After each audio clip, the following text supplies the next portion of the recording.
Clock start. Thank you.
Thank you. That's Miss Pine.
morning. This is the time and date set for the Orenthal James Simpson parole hearing. Lovelock, can you hear me? Good morning. Good morning. Okay, good morning. May we have the officer? Morning, come to the table there so we can see you and let us know who we're working with.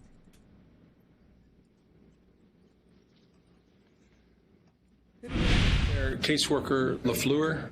Okay, gentlemen, what we're going to be doing this morning is after the two of you leave the area and back to where you're going to be, I'm going to have Officer Batiste, I'm going to have you bring Mr. Simpson in, and we will go from there.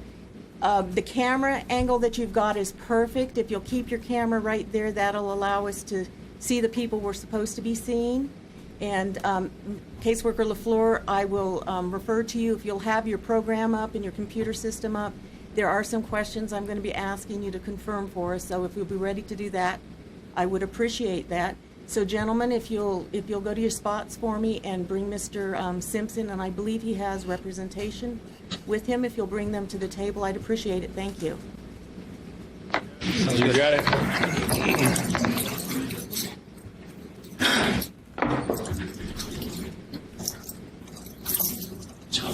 Right? Thanks. Let's find more space for me. You got it. Hold on.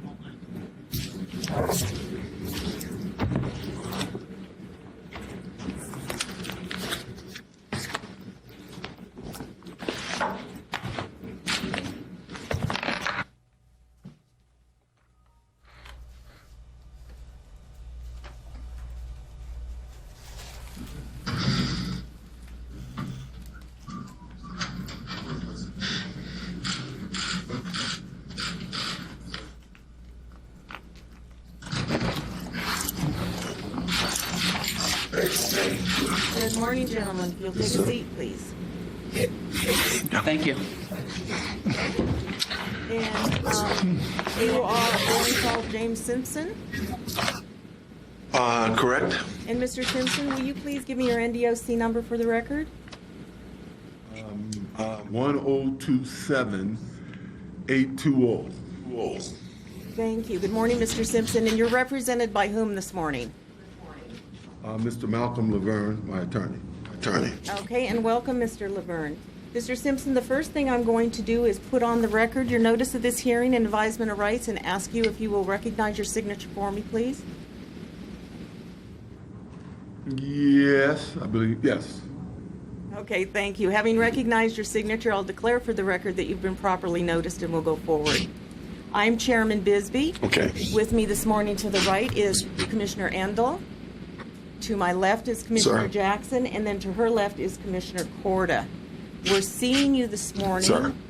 on an aggregated case sentence, and that is cases number C237890, count 9, assault with a deadly weapon, C237890, count 6, use of deadly weapon enhancement, C237890, count 10, assault with a deadly weapon, C237890, count 5, use of a deadly weapon enhancement, C237890, count 8, use of a deadly weapon enhancement, C237890, count 7, use of a deadly weapon enhancement.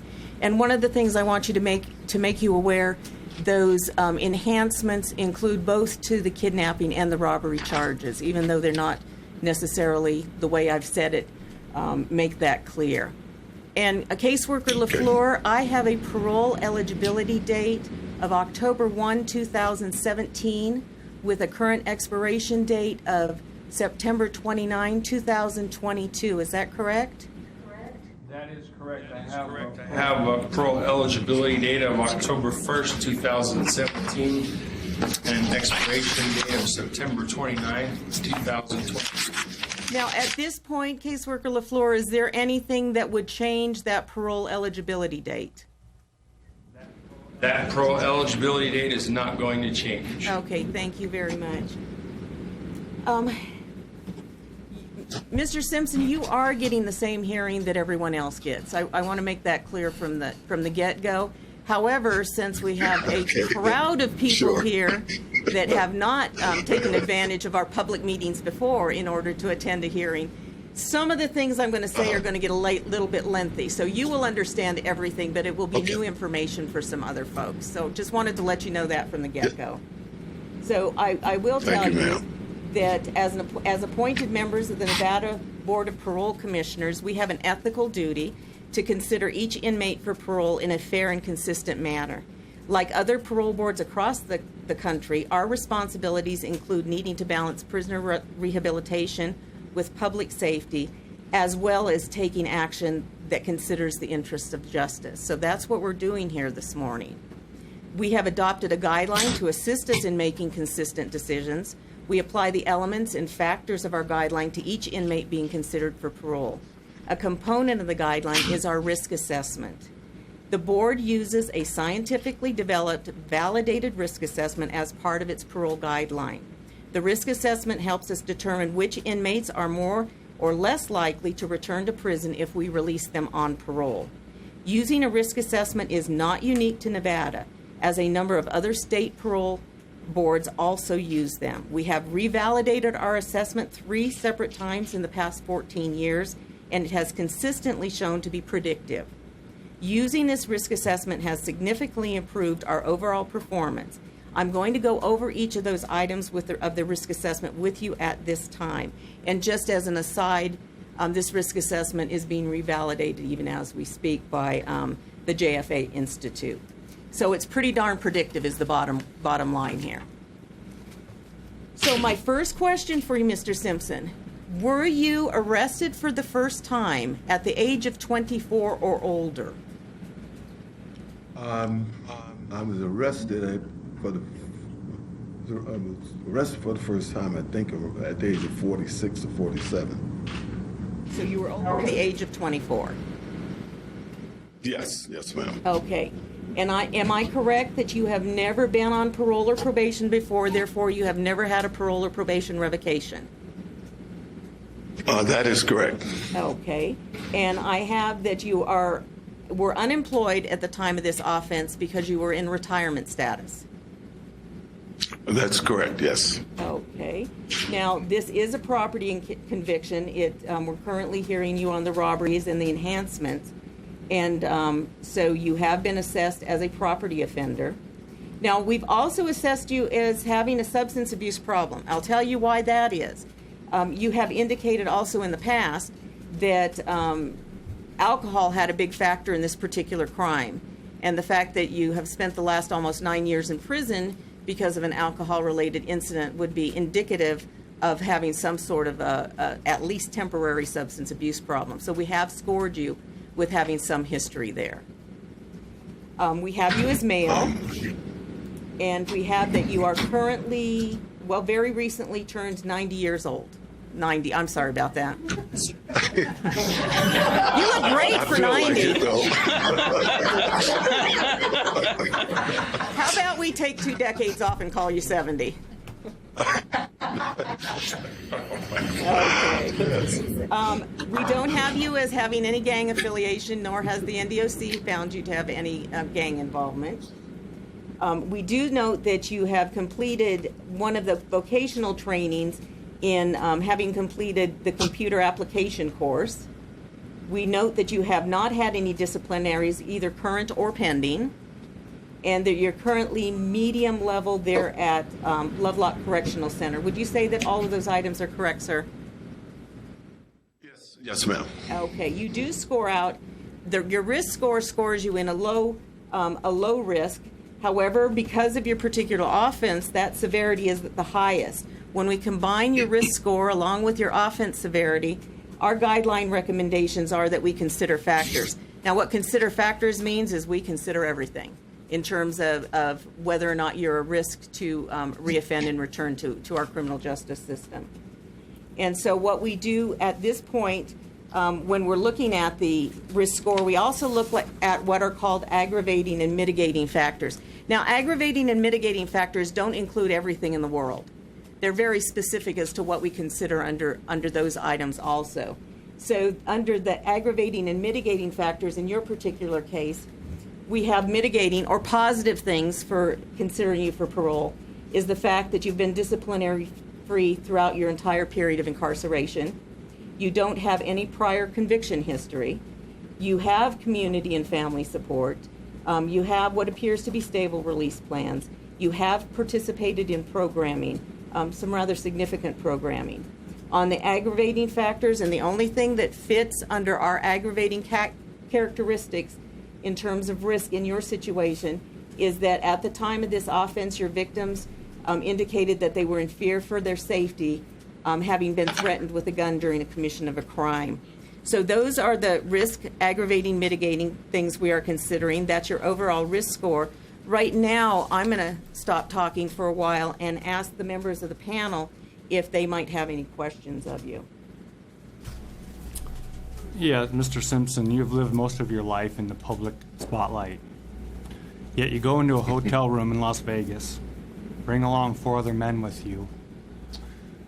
2 of them are armed, and rob the 2 victims of property. What were you thinking? Well, this might be a little long. I'll try to be brief with it. I had been contacted by a man named Restitution.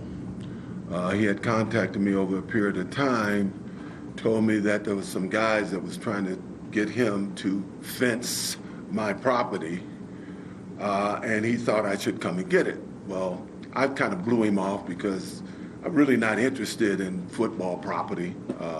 I don't collect memorabilia, only my own personal items. He was pretty persistent in calling me, and finally I told him, well, see if you can get pictures of what they have. He sent me some pictures, and what I saw was my family, my mother's albums, pictures of my kids growing up, certificates of accomplishments of mine, pictures of what I call significant famous people, letters of myself. So I told him I would really like to get this stuff. So after a period of time, through what he described in court as the perfect storm, we all ended up in Las Vegas. You know, I was there for a wedding, and he told me that the property was there. And would I like to try to get the property? I said, of course I would like to get the property. He told me the names of what he thought were the people in the room, and I realized these are friends of mine. You know, actually guys who helped me move and store some of this stuff, right? So on the day of this incident, he came to my hotel to talk about how this would take place.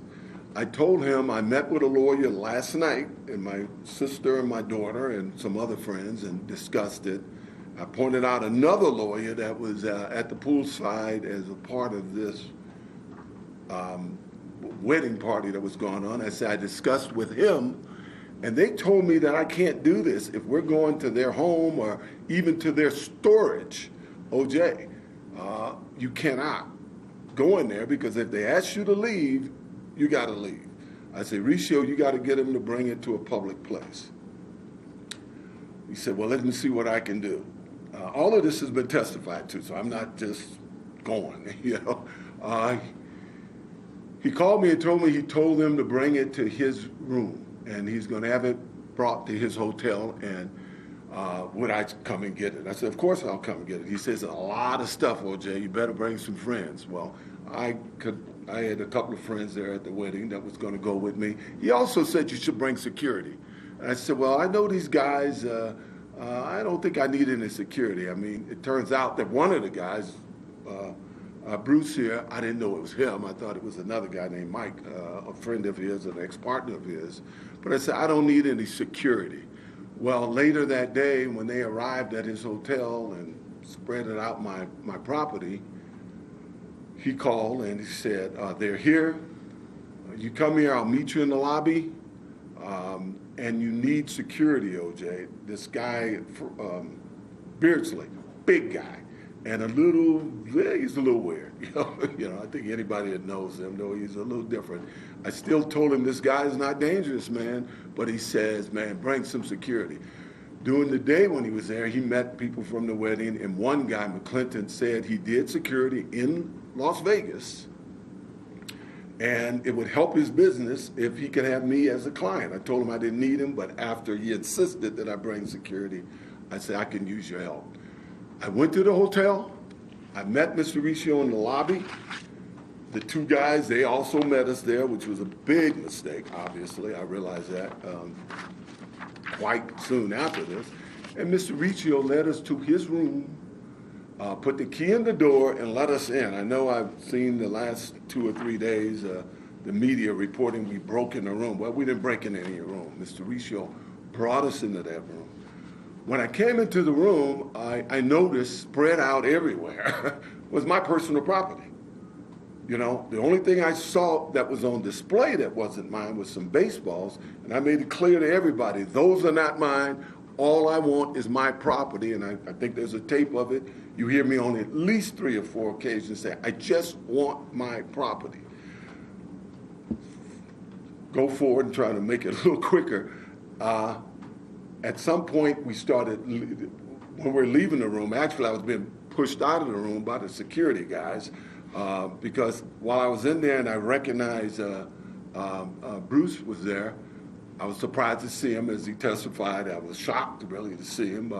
Bruce has been a friend of mine. He's traveled with me. We've done a lot of business together over the years. And he and I said, man, what are you doing here? You know, he explained to me why he was there and why he had my property there. And I told him, but geez, you should have told me. I accepted. I understood why. You know, it was 06, 07. People were losing their homes. A guy owed him money, couldn't pay him the money, gave him my property to sell. I told him I understood that, but you still should have told me. We had a chance to talk about this at a later date, and he apologized. I accepted his apology. I apologized for these 2 guys that got pointed a gun at him. He's traveled with me. He's known me when I've had security. He's known me when a venue has supplied security, and there were times he even had to act as security for me. He knows I would never, ever direct anybody to point a gun at him or even threaten him. I've never done this in my life. I want to point out, you mentioned all those gun charges. Bruce and Alfred, they made it clear during the trial that I had no weapon. They didn't feel threatened by me, and from what you said, and that I didn't threaten them. It was the other 2 security guys that did that. And I haven't made any excuses in the 9 years that I've been here, and I'm not trying to make an excuse now. They were there because of me, you know. But in no way, shape, or form did I wish them any harm. As I was leaving the room, and this was on the tape too, Bruce said, OJ, hey man, there's a box that's with that stuff. They're Montana prints. Those don't belong to you. Those are mine, man. He told me that because he recognized everything else that I took out of that room was mine, you know? And he also recognized that I wasn't there to steal his stuff, and he knew I would in which I attempted to do. Leave it at the desk. I'll send you stuff.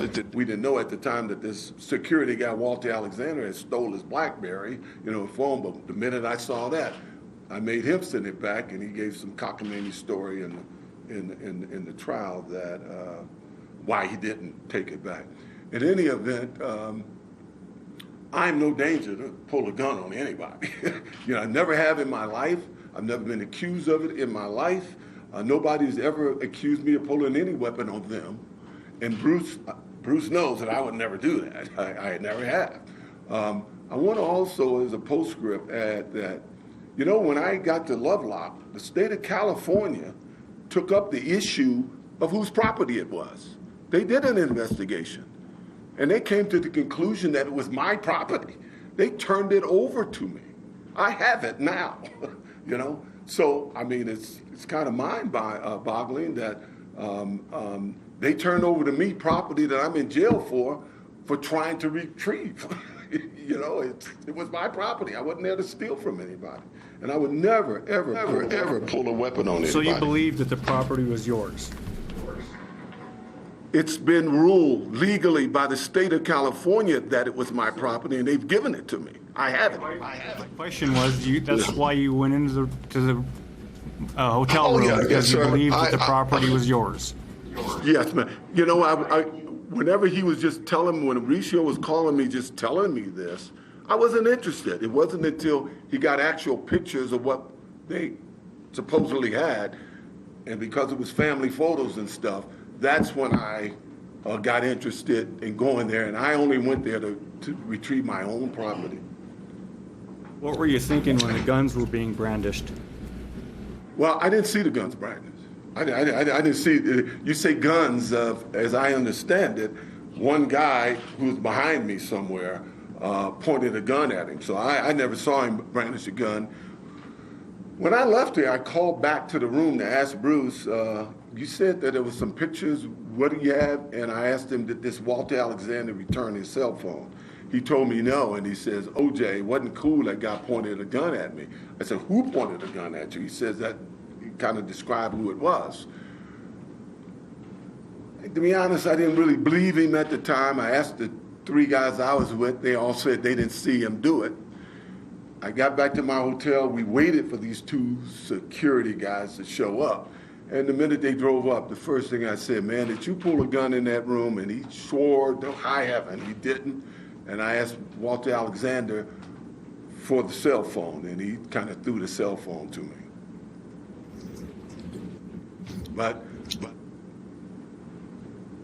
I wasn't aware until I was in the car driving back to our hotel that this guy had actually pointed a gun at him. Now, earlier in the day when he was talking to me, trying to get me to let him come, I didn't hire him. He said it was for free and all of that. He did show me. I didn't know this guy. You know, I knew the Alexander guy, but I didn't know this guy. He showed me his license. He showed me his CCR. You know, I've assumed that the state gives a guy a CCR and stuff. They vetted him. I should have vetted him. I didn't really need him. I knew these guys weren't dangerous. Well, no, your So, version, that your was version on of me. the offenses differ a little bit about the official records, Mr. Simpson. But moving forward here, considering the fact that what we have on record, weapons Yeah. were brandished, you were there, property was taken. Oh, I was there. I mean, So I'm sorry. my next question is Yeah. for you, is what do you think was the impact on your victims?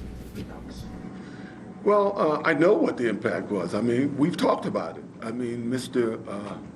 Beardsley, we had long talks back then. He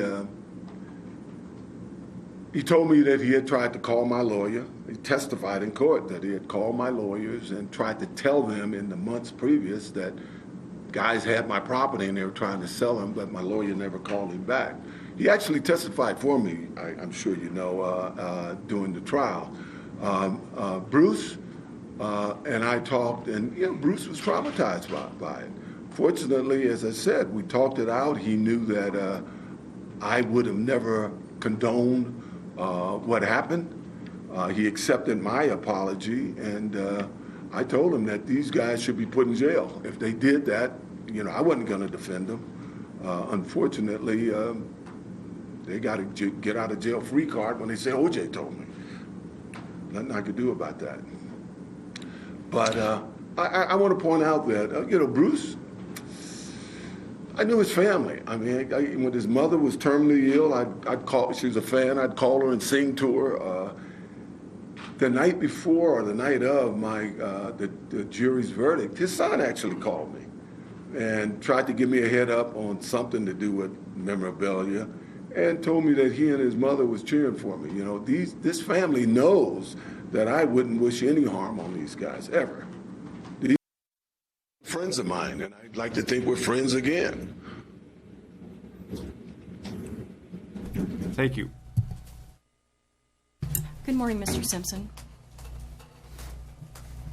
I conducted your last hearing in 2013 with hearing representative, Mr. Robin Bates. You recall that hearing? Yes, I do. All right. At the time, we asked you what your plan would be if we were to grant you 2-year consecutive sentence. And you told us that you were going to complete commitment to change. Have you done that? No, I haven't. At one point, I couldn't take the course. You know, I took I took two courses that I guess you guys don't give much credit to. It's called Alternative to Violence. I think it's the most important course anybody in this prison can take because it teaches you how to deal with conflict through conversation. I've been asked many, many times here to mediate conflicts between individuals and groups. And it gave me so many tools how to use it to try to walk these guys through, not throwing punches at one another. Also, at one point, a couple of guys came to me and they said, OJ, I understand you're a Baptist. We're Baptists and we have no Baptist service here. Can you help us get a Baptist service here? I worked with them. We now have an ongoing Baptist service that's well attended. I attended religiously and Pontius attended. And I realized in my 9 years here that I was a good guy on the street. I'm sure when Bruce get here, he'll tell you I was always a good guy. But I could have been a better Christian, and my commitment to change was to be a better Christian. All right, thank you. Well, we do know that you've programmed over your term of incarceration. You have completed victim empathy, alternative to violence, both basic and advanced, and computer application. I'd like you to tell us a little bit more about victim empathy and alternative to violence and how it will benefit you in the future. Well, as I said, the alternative to violence courses, I've always thought I've been pretty good with people, and I've basically spent a conflict-free life. I'm not a guy that ever got into fights on the street and with the public and everybody, but as I said, they give you a bunch of little tools about how to talk to people instead of fighting, instead of throwing punches. Tools that I've used here that, is how you talk to people, it's the tone that you use. The victim empathy was, once again, I didn't really see that in this case. I didn't really see that Alfred Beardsley was really affected by it all. But Bruce was affected. Bruce was, I saw that he was affected, and as I said, I would have done anything not to have that happen. If for no other reason, I regret this because he had to have this guy point a gun at him. And he told me, he said, man, the guy put a gun in my face. And I said, as I said in the beginning, I didn't believe it, but I know it's to be a fact now. So, and that empathy course, it pretty much tells the guys who's all there, they have you talk to your victim and what would you say to him, if you were to see him now, and for you to take, responsibility for what you did and to recognize how it affected their lives. As I said, Bruce expressed to me how it affected him, and as I told him, I couldn't be more apologetic for him going through that. Thank you. I know that alcohol was a factor in the instant offense. Have you addressed this issue as you stated you would? Well, I think I made it clear back then, I've never had an alcohol problem. And if I took that alcohol course, it would have been more, for my children, in case they ended up having a problem. Well, my kids don't have a problem. I don't think anybody's ever accused me of having an alcohol problem or any kind of substance problem. Of course, on that day, I had drinks on that day, but it was a wedding celebration. But I've never had a substance problem at all. So I didn't. Okay, well, you told us in our last hearing that you were going to attend AA, and that's the reason for my question. Was a factor in the instant offense. Hadn't you been drinking that day? Yes, as I said, we were celebrating a wedding thing. I felt that the alternative to violence course and my involvement with the church, I also as recently became the commissioner of the softball league, 18-team league. My primary responsibility was rules enforcement and player deportment. Guys, it's hot. The guys play. They argue. My job is that they get surly with one another to remove them from the game, and if it goes beyond that, to go to Coach Fraley and have them suspended. I've never got any blowback from the guys because they know that I've done the best that I can, and I'm just trying to keep them out of trouble. So my agenda was full, here. I've been active, totally active in all the years I've been here. I don't have much time to sit around and do anything. I don't know if that answers your question, but So of all of the programs that you've had an opportunity to complete, what do you believe is the most significant for you personally? well, for me personally, it was alternative to violence. As I said, I think that should be mandatory for every inmate here. Once again, guys get hot here, and we've had our share of fights here, and as I said, I've been called in sometimes to try to keep guys from fighting. And you have groups, it's the Serenos are fighting the Northtown boys. They all, it's crazy. And most of the time, it's over something really, really stupid.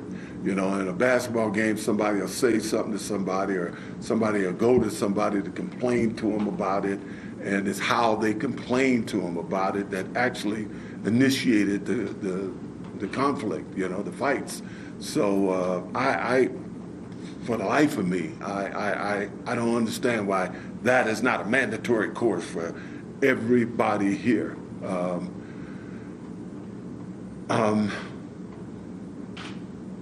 Excuse me, my mind is trying to think of the other things, but that's the course that I would recommend to everybody. I mean, I took a computer course here, not because I was computer illiterate, but I took the computer course because I sometimes I could never get my kids on the phone, but if you text them or send something to them on a computer, you can get them. So I actually took that course so I could better communicate with my children.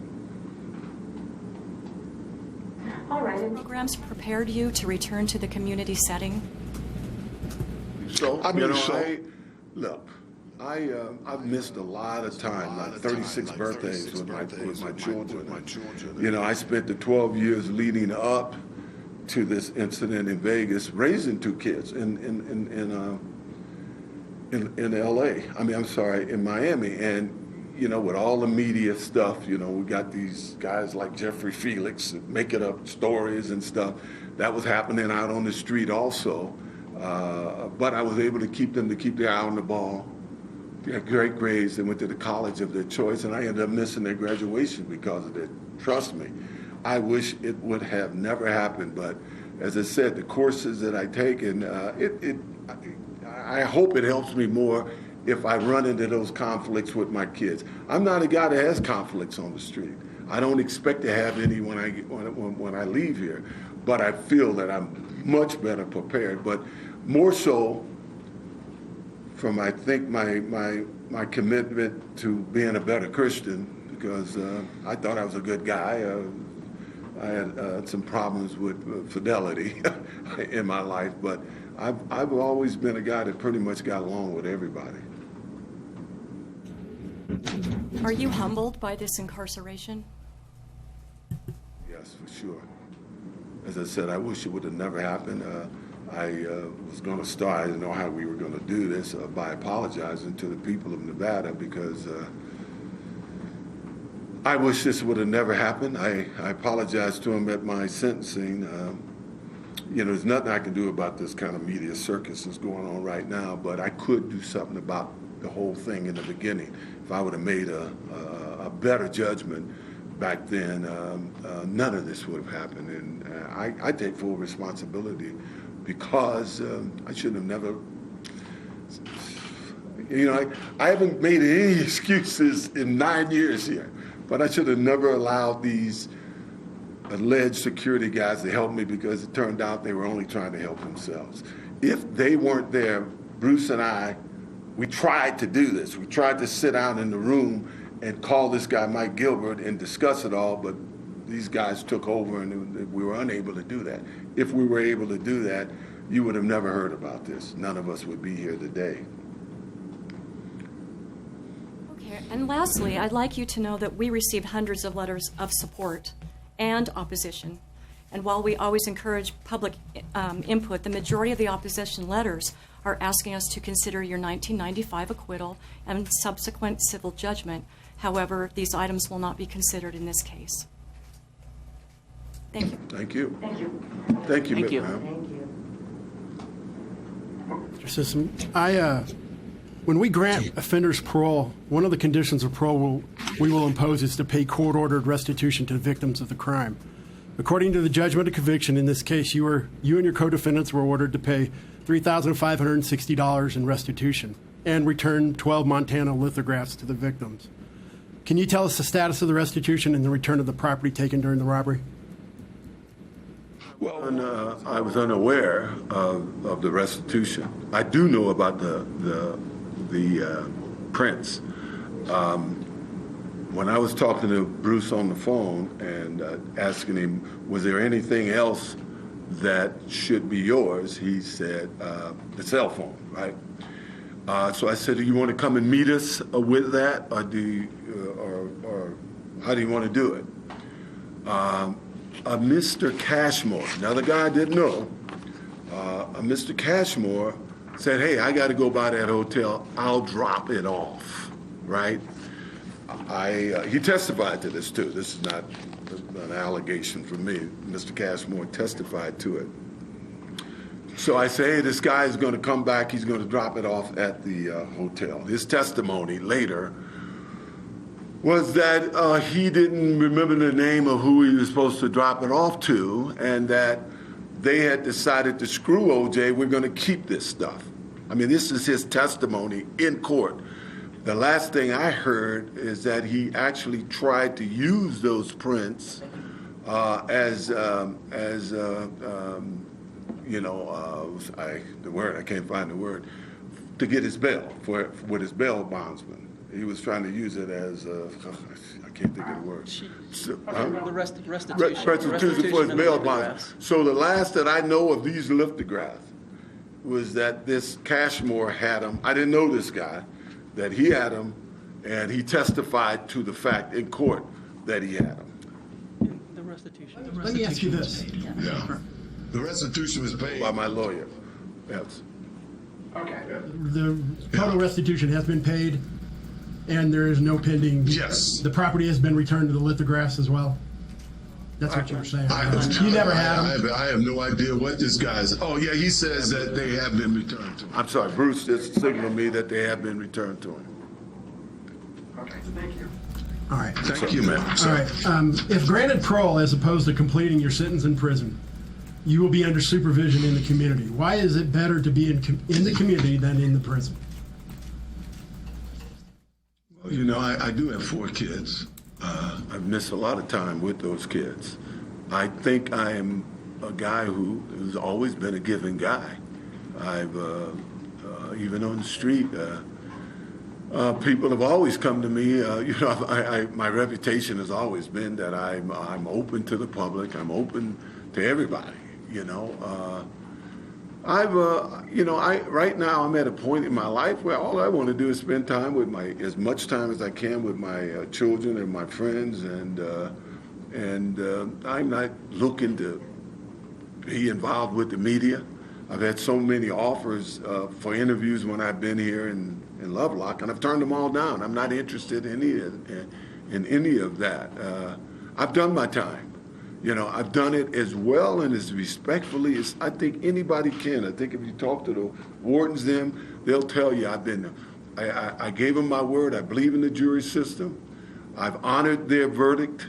I've not complained for 9 years. All I've done is try to be helpful and encourage the guys around there, hey man, do your time, fight in court, and don't do anything that's going to extend your time. And that's the life I've tried to live because I want to get back to my kids, my family. All right. Do you realize that if you're granted parole, you could be returned to prison for any violation or conditions of parole? Do you understand that? Yes, sir. All right. Now, Yes, some sir, of I those do. conditions could be easily as not drinking alcohol to excess, associating with ex-felons, leaving the state without permission, being subject to search and seizure. So there's going to be a whole slew of conditions you're going to have to follow. And do you think Yeah. you can be successful with Yeah. the terms of parole? God, I mean, I haven't drank in 9 years and I haven't missed it. Most of my life, I could be stopped and searched whenever I'm not a guy who lived a criminal life. I'm a pretty straight shooter. I've always tried to be a good soldier, and I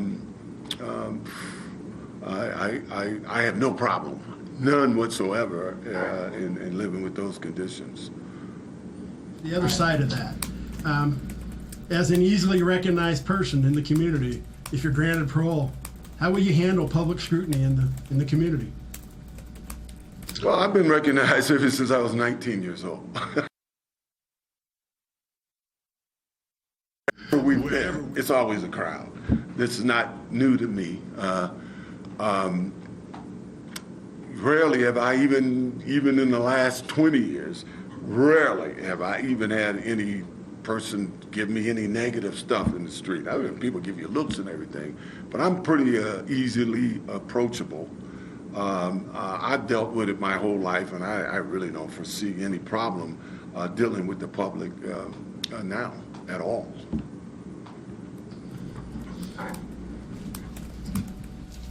Okay, and Mr. Simpson, we've been, since we've been made aware that you're requesting to live in Florida, I've asked Captain Sean Arudi to come to today's hearing and explain the pre-release and interstate compact process for us.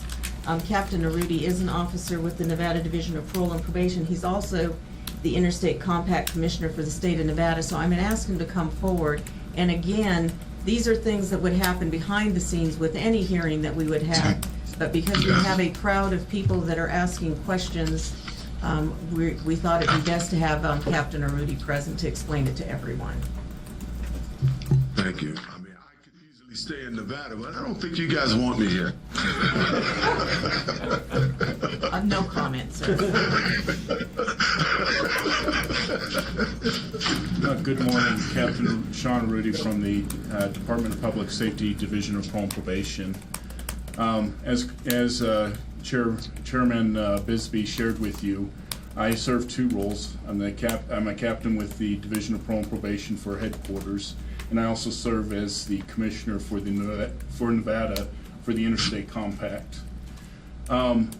When it comes to the Interstate Compact, the things that are looked at is what is your support system in that other state? Are you a resident of the other state as defined by the compact, meaning that you were living there for at least a year prior to the date that you committed the offense? Or do you have resident family there that can serve as your support system? And resident family is fairly specific, but adult siblings and adult children can serve as your resident family sponsor to provide you with that tie to the other state that would allow you to qualify for a transfer. But that's just the first part of it. First, we have to establish what your support system is and whether or not you qualify for that transfer, and then we make the determination if it's in your best interest to request that transfer for you.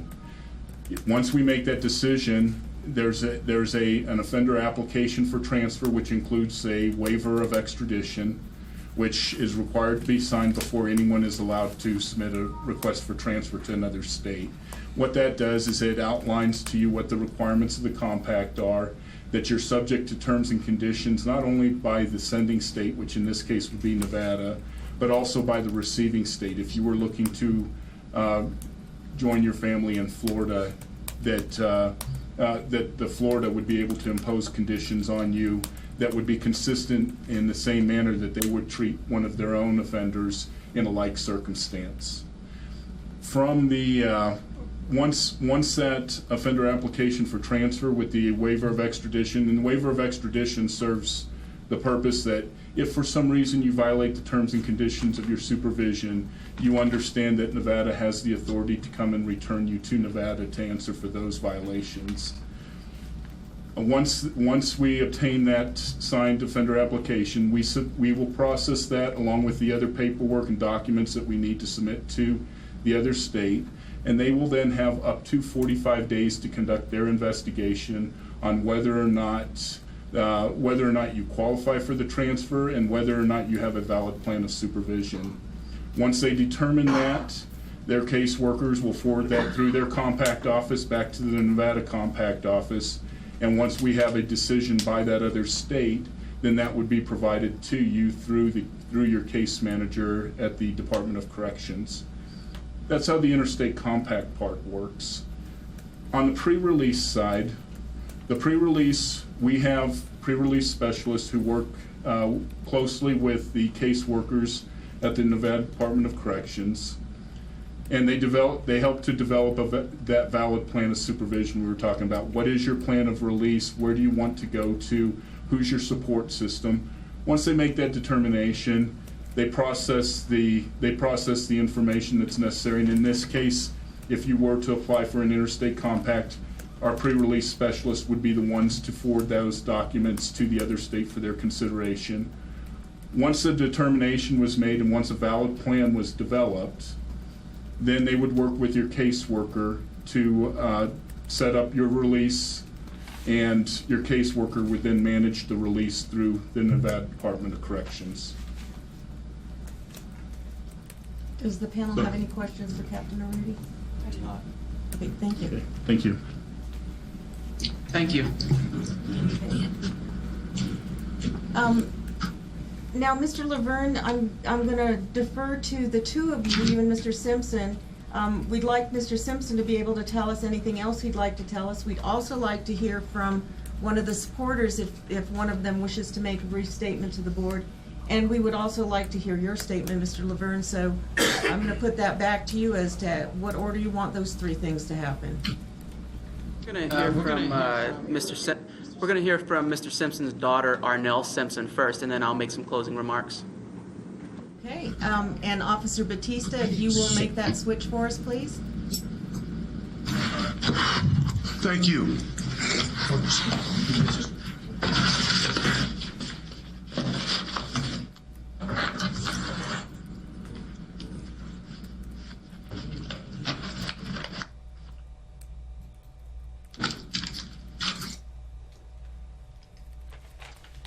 Good morning, ma'am. And if you will give us your name and for the record and your relationship to Mr. Simpson. Arnell Simpson, my dad's oldest child of 4. Simpson, welcome, and feel free to speak. I'm a little nervous, so bear with me.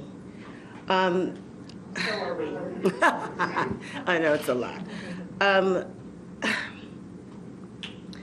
As you know, I'm here on behalf of my family for the purpose of expressing what we believe is the true character of my father.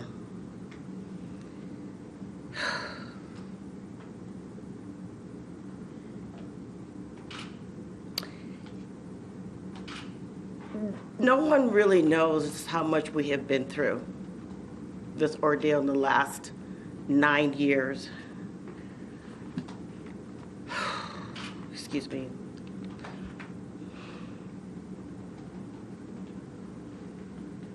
My experience with him is that he's like my best friend and my rock.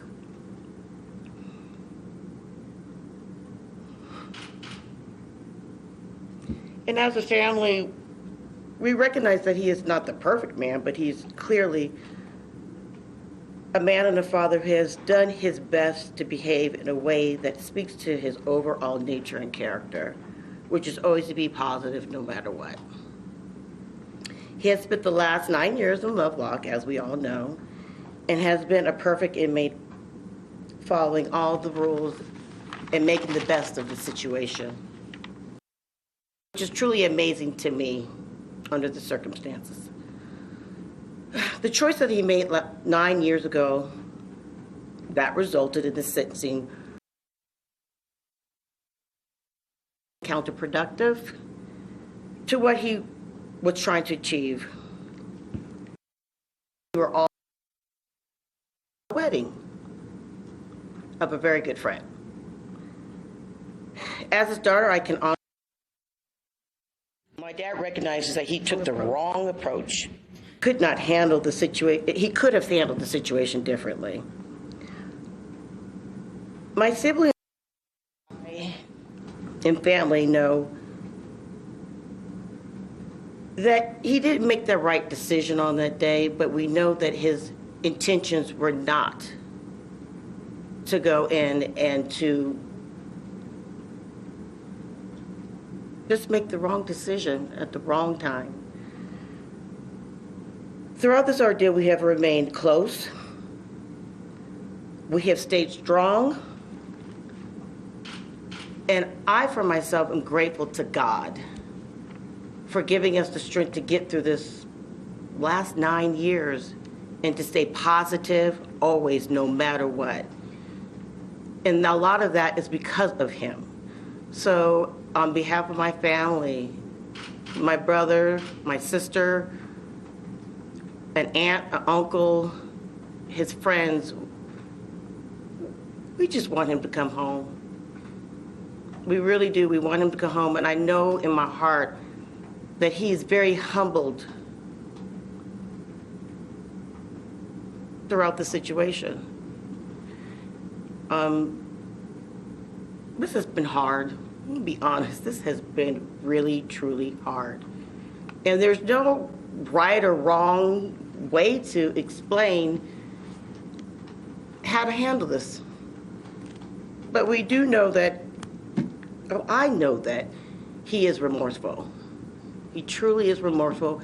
And we just want him to come home so that we can move forward for us, quietly, but to move forward. So I thank you for allowing me to be here this morning. I thank you. Thanks, Simpson. We appreciate you being present, and we appreciate your comments. And Officer Batista, if you would bring Mr. Laverne and Mr. Simpson back to the table, please. Yes, ma'am.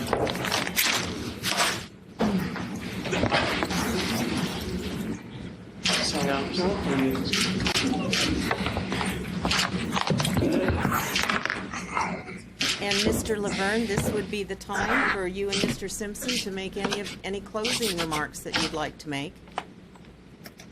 Well, thank you, Commissioner. Do you have a copy of a letter I provided through your liaison? It's an undated letter from Mr. Simpson to Assemblyman Osvaldo Fumo. That should have been provided to you. Yes. Okay. Yes, sir. We do have that all right. as part of the record. So give me 2 seconds to get set up here, because that's where I'm going to start. Did you take the letter? I can't find it now. Switch. So.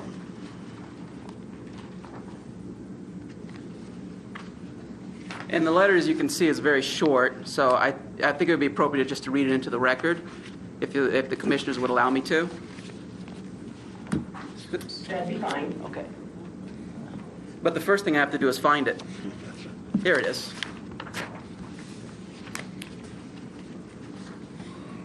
By way of setting this letter up, by the way, the most important part about this letter is that this was not a letter that Mr. Simpson provided to me, okay? What happened is Mr. Simpson at some point wanted me to communicate with an individual by the name of Osvaldo Fumo. He's an assemblyman now, and prior to that time, and still now, he's an attorney. And in the interest of full disclosure, he actually was one of Mr. Simpson's attorneys during the habeas proceedings related to this case. But since that time, Osvaldo, or Ozzy as I call him, he's a friend of mine too, he became an assemblyman with the Nevada legislature.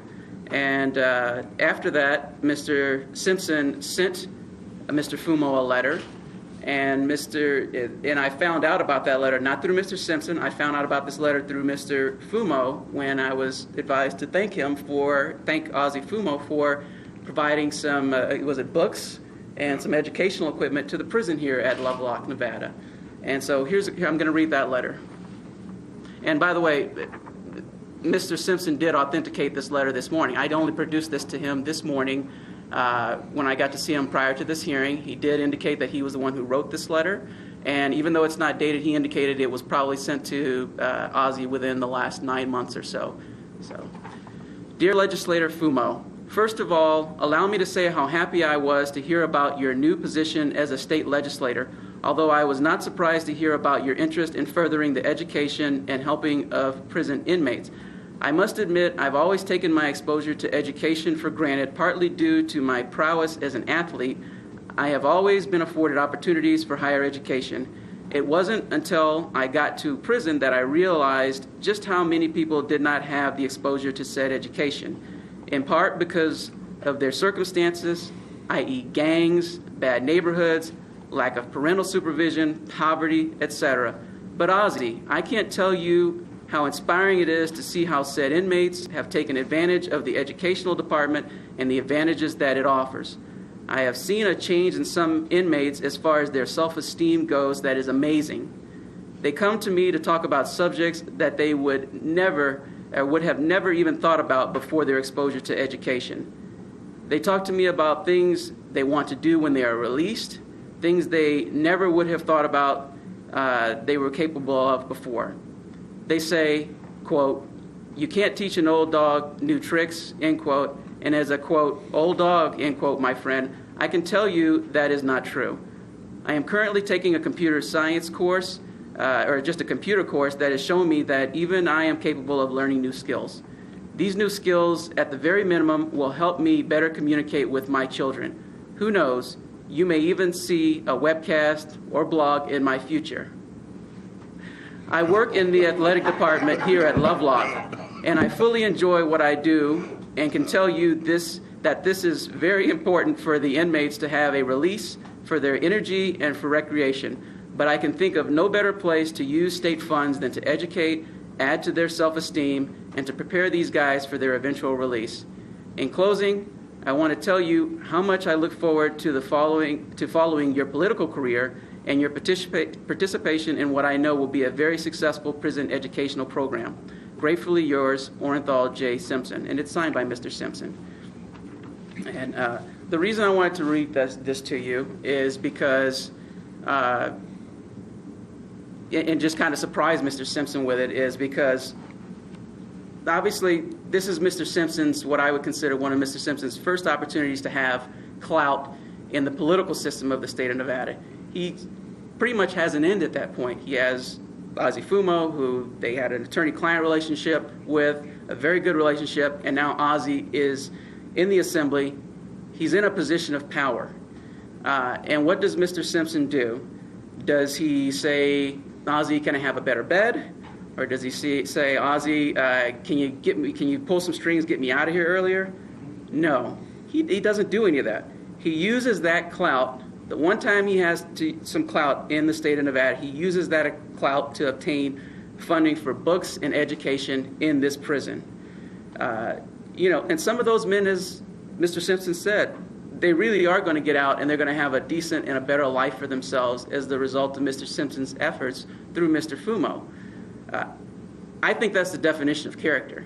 And frankly, I think if it was me personally who had been in prison for 9 years, and frankly, forget 9 years, 9 days, if I had that opportunity in a position of someone in a position of power who could do something for me like this, I would be saying, "Get me out of jail," okay? But he doesn't do that. It is very, very, very selfless. He's thinking about the people here, and it's also the definition someone had asked earlier about being humbled and some humility. It also shows a genuine form of humility that he has the capabilities to think of people here who are not as empowered and not as privileged as he has been, and when he gets out, probably will continue to be in society. So that's the first part of my closing remarks. The second part of my closing remarks is to deal with the other individual in this case that was a victim. He's not here. Mr. Fremong is sitting right here, and that's Mr. Beardsley. Mr. Beardsley, as you, I'm sure, are aware, is no longer with us. He passed away in about November of 2015. However, Mr. Beardsley and Mr. Fremong have made calls to my office, and I've spoken to them both at various points. And the last time I recall speaking to Mr. Beardsley was in September of 2011. This is not that long after I'd maybe been representing Mr. Simpson for a couple of years at that point. I was a little uncomfortable that Mr. Beardsley, who is a victim in a case, and my client is considered the person who victimized him, was calling me. So I did explain to him that I wanted to record the conversation, and he consented, and I asked him if he wanted an attorney before he talked to me. He said he was fine. I say this, I bring up this recorded conversation because I reviewed it in anticipation of this hearing, and that was from 2011, as I stated before. And since he's no longer here, I think I could just speak from the dead, speak from someone who's speaking from the dead. He indicated in no uncertain terms in that conversation that he had cleared up this matter with Mr. Simpson.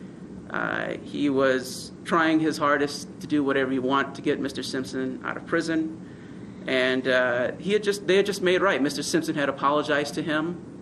And they had just basically made it right. And he was and he had sent letters to Mr. Simpson, and Mr. Simpson hadn't responded, and that was probably on the advice of counsel at the time. And then also there was another issue and Mr. Simpson has raised this issue, and I want to emphasize this again, that Mr. Beardsley had a set of photos, and these are not memorabilia. Mr. Simpson, if he didn't make his point already, he could care less about some signed football or some signed photos. He could care less about it. He could rip them up and burn them up. I know they mean a lot to a lot of people, but that was not what was really the true impetus for what happened here. What was the true impetus is that there were intimate family photos that were taken from him, literally stolen. And there's no dispute that these would not be any type of judgment, collections. These are just intimate family photos. Mr. Simpson had a former family. He had a second family. There's pictures of him with his mother and other things, famous celebrities, and they were not subject to being taken. They probably have no value to most people, but they have all the value in the world of Mr. Simpson. They're not footballs, and that's what set it off. And Mr. Beardsley had these photos, or he at least represented to me on the phone that he had these photos, and I had made every effort that I could to try and obtain those intimate family photos that I was well aware were basically all Mr. Simpson wanted in the first place. Unfortunately, whatever happened, Mr. Beardsley was never able to get those to me. He explained that he had them, and I tried to make every effort to get those from him. And then at some point along the line, we lost contact, and then I just discovered that he had passed away. But I will speak on Mr. Beardsley's behalf from that phone conversation that at least as of September of 2011, him and Mr. Simpson had made things right. Okay? And finally, and again, obviously the commission is not used to hearing where victims are calling people who are in prison their attorneys and having multiple conversations with them. I've also had Mr. Fremont, Bruce Fremont, who's sitting right here to my left and will testify shortly. He's also called my office. He had called before many years ago, and we had spoken, and I can't necessarily remember the substance of those conversations. They weren't recorded, or if they were, I couldn't find them in my files. But he's recently called again. He called me on July 3rd, and he called me on July 14th, and both times I missed the calls, but I called him back. And I can hear that Mr. Fremont has made things, and Mr. Simpson have made things right with each other, that he's accepted Mr. Simpson's apology wholeheartedly. He seems to be a fundamentally really, really good guy who's fallen on some hard times recently. And he told me that he would be coming in and testifying favorably for Mr. Simpson.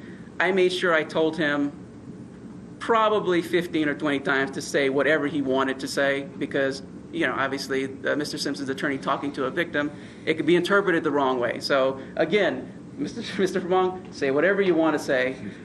Nobody's telling you how to testify here. And one of the things that we did, and I did inform the parole and probation about both of those conversations on July 3rd and July 14th. And one of the things that we did spend a lot of time, that was a small portion of our conversations, was the remorse on Mr. Simpson's part that Mr. Fremont accepted. Most of the time we were talking about some other unfortunate things that happened with Mr. Fremont. I know because I've researched this now. There was some civil litigation that went on out there, and this was against primarily against one of the uncharged co-defendants in this case, a individual named Riccio. Something happened in this civil litigation, and I don't know what's going on with it at this point in time, other than Mr. Fremont addressed those concerns with me. I told him that I would look into it. I explained to him that he really should talk to his lawyers who were involved in that civil litigation to try and make that judgment do whatever he wants it to do. And it was unfortunate. I believe that this kind of is an opportunity to show you that in the criminal case he's completely the victim, but he filed this civil lawsuit, and the jury actually found Fremont 16% liable for what happened here. It was pretty unique, to say the least. In any event, Mr. Fremont is going to testify, but I did feel that I needed to note that I don't think I have a point to prove with Mr. Fremont other than he did represent that he was going to testify favorably for Mr. Simpson, and that he did discuss with me on multiple occasions this idea of some civil judgment out there that he was hoping that Mr. Simpson could take care of for him. And that's it. Thank you very much. Okay, thank you. Do you have any closing remarks? I hadn't heard any except that, I've come here, I've spent 9 years making no excuses about anything. I am sorry that things turned out the way they did. I had no intent to commit a crime. I came here, I tell the inmates all the time, man, I don't want to hear about your crime. Argue in court here, we're all convicts. I'm a convict. Do your time and don't do anything to extend your time. I told the warden when I got here, Mr. LaGrange, I think it was, Ms. Carpenter and Ms. Megan, that I would be no problem. I believe in this jury system. I will honor what the jury said, and I will be no problem, and I think I kept my word. As I said, I've done my time. I'd just like to get back to my family and friends, and believe it or not, I do have some real friends, but I don't think I could have represented this prison. I don't think any inmate has ever represented it better than I. I did my time. I tried to be helpful to everybody. And as I said, Bruce and Beardsley, I made up with them years ago, so I'm sorry it happened. I'm sorry to Nevada. I wish Ricio had never called me. I thought I was glad to get my stuff back, but it wasn't worth it. 9 years away from your family is just not worth it. And I'm sorry. Thank you. Okay, thank you. Just one more thing for the record. Your expiration is, as of today, 9/29/22, and for all those people in the world wonder how that adds up to 33 years in the state of Nevada. Good behavior, complying with the rules, can mean up to a 50% reduction off the back end of your sentence. If granted parole, that September 29, 2022 time could even move closer. So I wanted to put that on the record. And at this point, I'll ask Officer Batista if you will move Mr. Laverne and Mr. Simpson again, and we invite Mr. Fromong to the table, please. Yes, ma'am. Thank you. Thank you.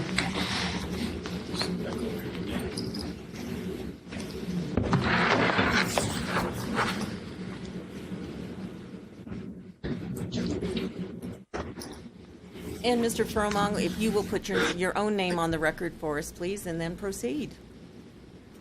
Yes, it is Bruce Fromong, and I'd like to thank you for the opportunity to be able to speak today.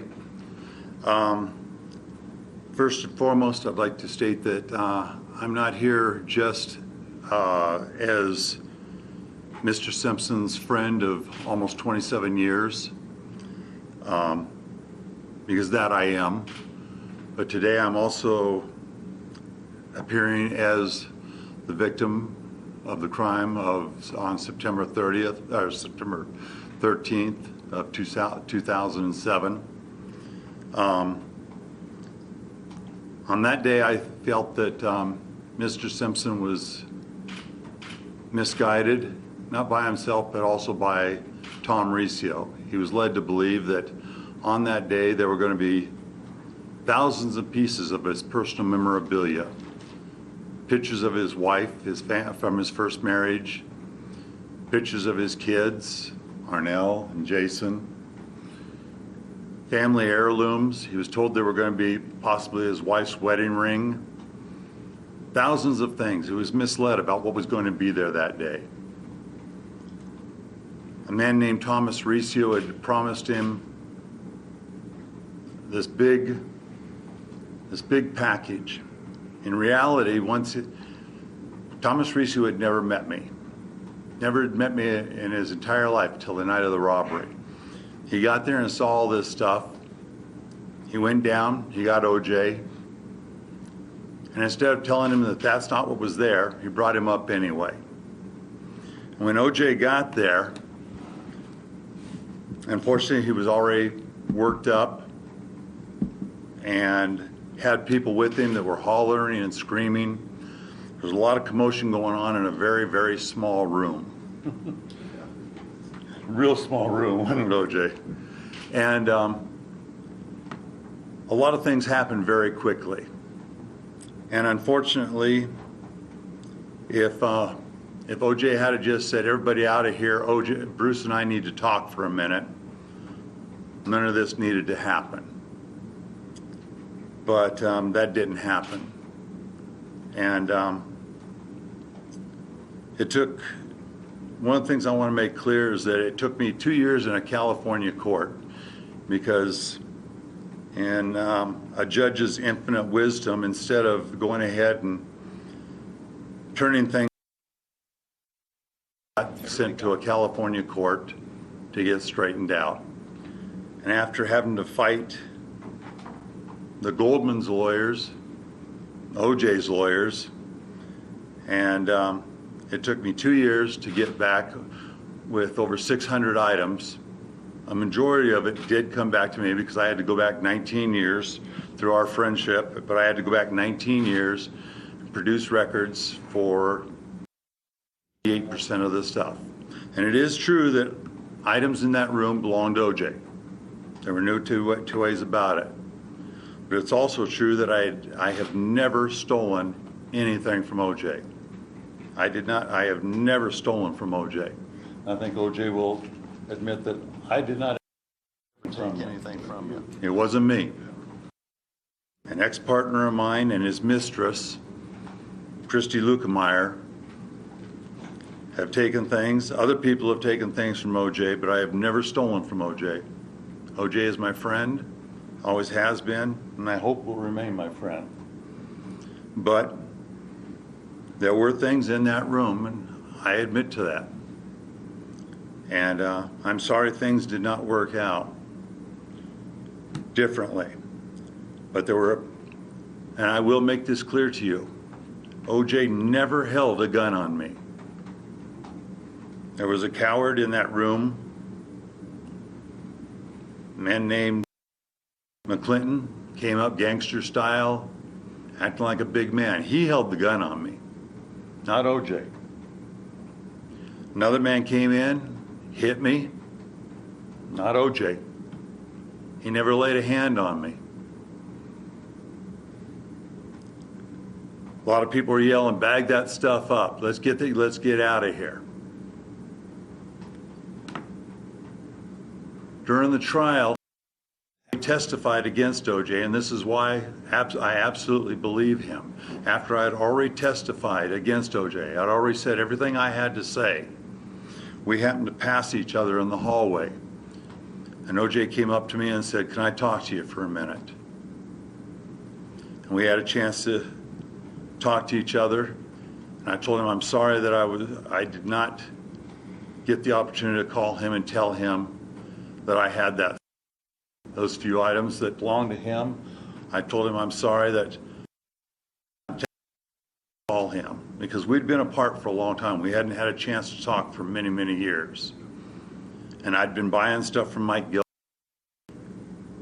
And I wish I had. He said, I can't. Sorry I am. And we've got a saying between us. It is his hand out. I shook his hand. But I forgive you. We all make mistakes.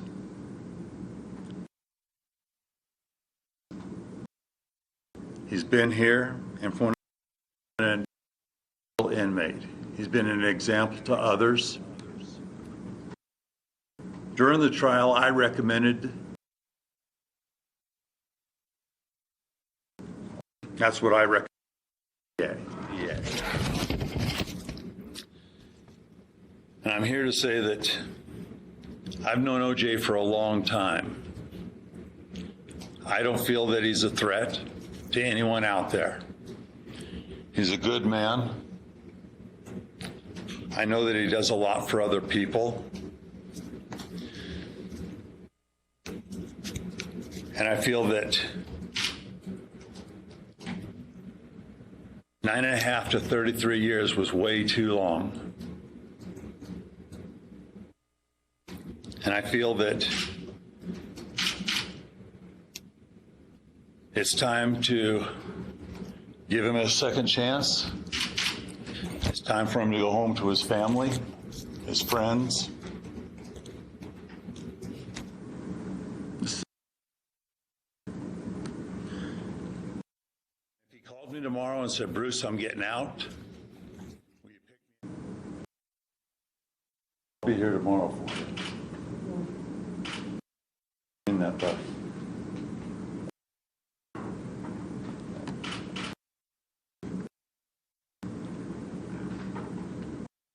Your comments and your comments. Thank you.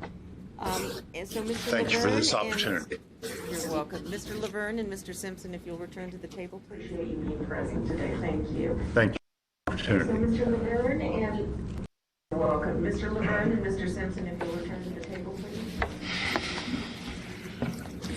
Before we break for deliberation, I want to ask the panel members if they have any other last questions, anything that, okay. What's going to happen now is deliberation. Again, another thing we do with every single case, but a little differently today because frankly we need our offices back, folks. So we're hoping to deliberate, come to an agreement, and be able to produce an order sometime in the next 30 minutes or so. So what's going to happen is we are going to break and then after deliberating, we'll come back to this room. I'll ask each commissioner to vote. I'll vote myself. If we are able to agree when those votes are cast, that will be a final decision. If it becomes obvious that there is a split on this particular panel, I have Commissioners Eddie Gray and Commissioner Michael Keeler stand by in Las Vegas, and we will call them, they will either cast a vote then or ask for to return to deliberation. So that is what we're planning at this moment. We are about to leave the room. I know Officer Batista is going to arrange to clear the courtroom there also. I ask that here that you give us about 2 minutes to clear out of the room so that you're not chasing us down the hall. And then we'll give you a 5-minute notice that our deliberation is over and that we're ready to cast votes. So on that, I will call this hearing into recess, and we will return after deliberation.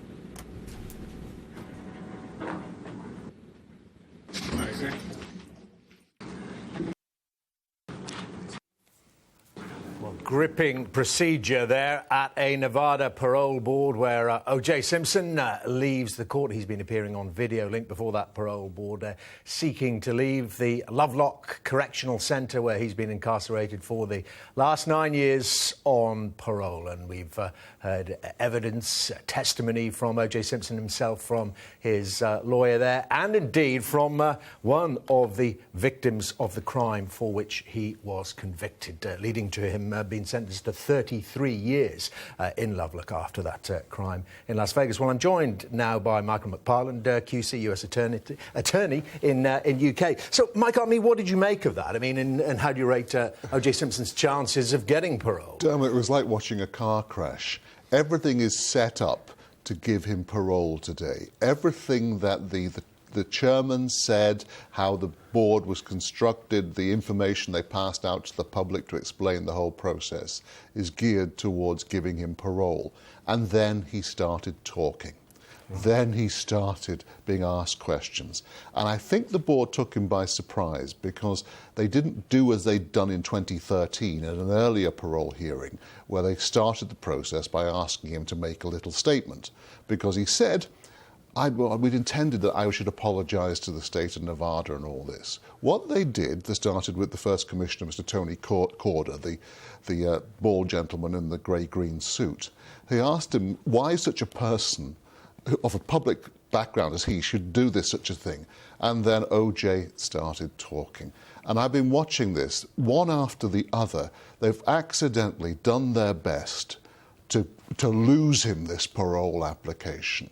Why so? I mean, what they want to hear, obviously, is contrition and acceptance. Acceptance of the offence. Now, the long introduction from OJ was really, it was all, it's all somebody else's fault.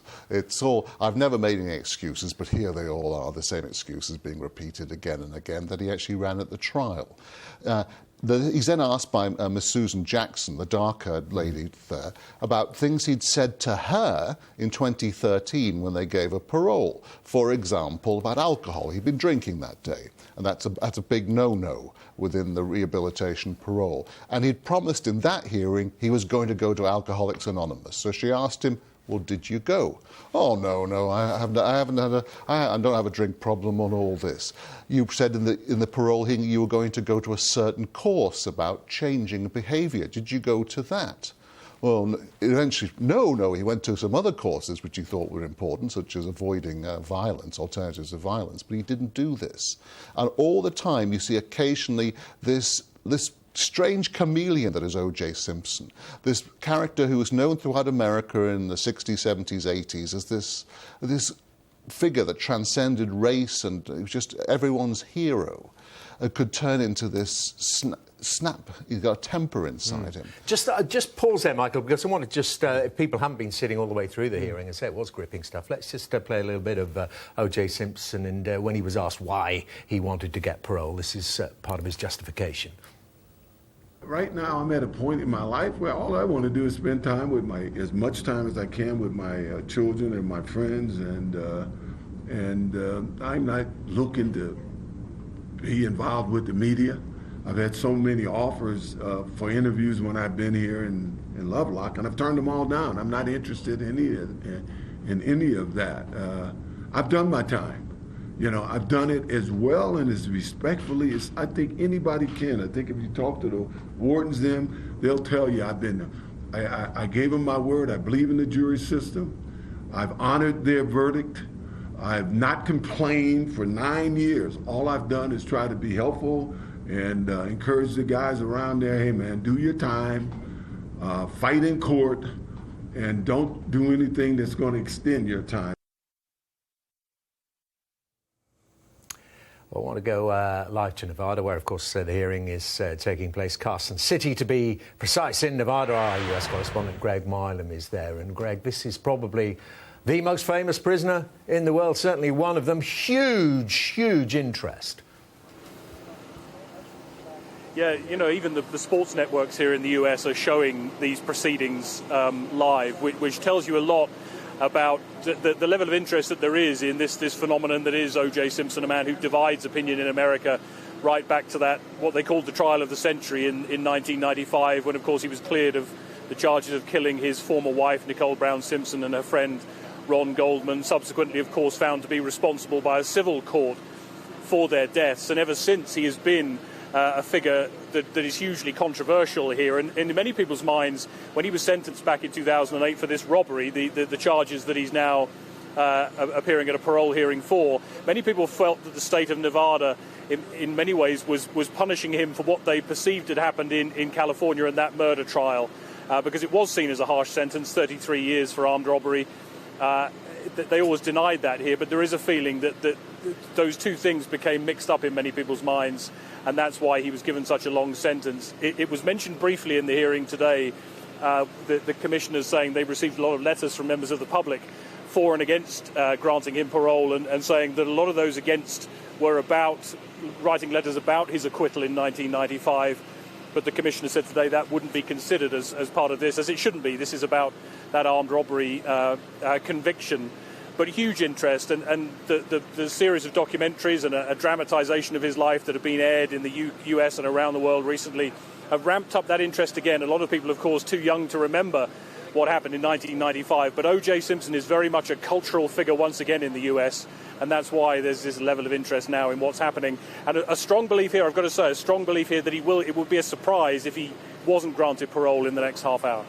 OK, Greg, stay with us. I want to bring back in Michael McFarland. I mean, hearing that, I mean, that's Greg getting the feeling there on the ground in Carson City. And you did say that he was granted parole by this board, 4 years ago. Why wasn't he let out then? Well, because he was sentenced to 12 offences in 2008.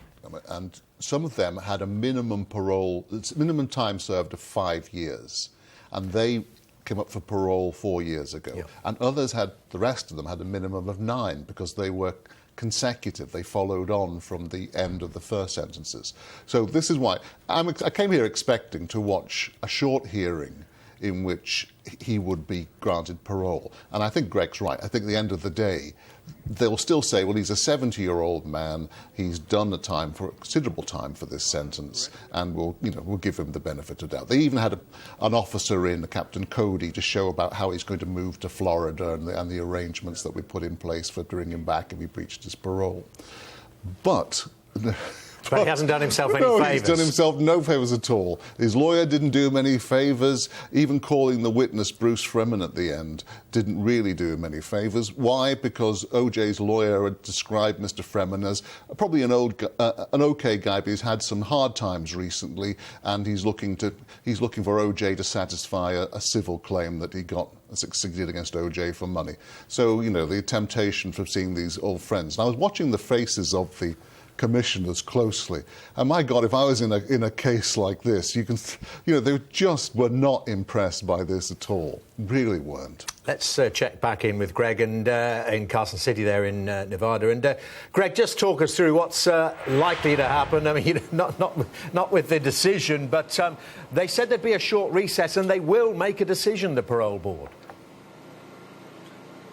Yeah, and remember, they've had a lot of this information that they'll be making their judgment on before today. They've had, of course, his pre-sentence report from the trial itself, a parole report about how he's behaved in prison in that sentence. So they have a lot of the information, aside from what they'll be going on with what he did or didn't say in that question and answer session.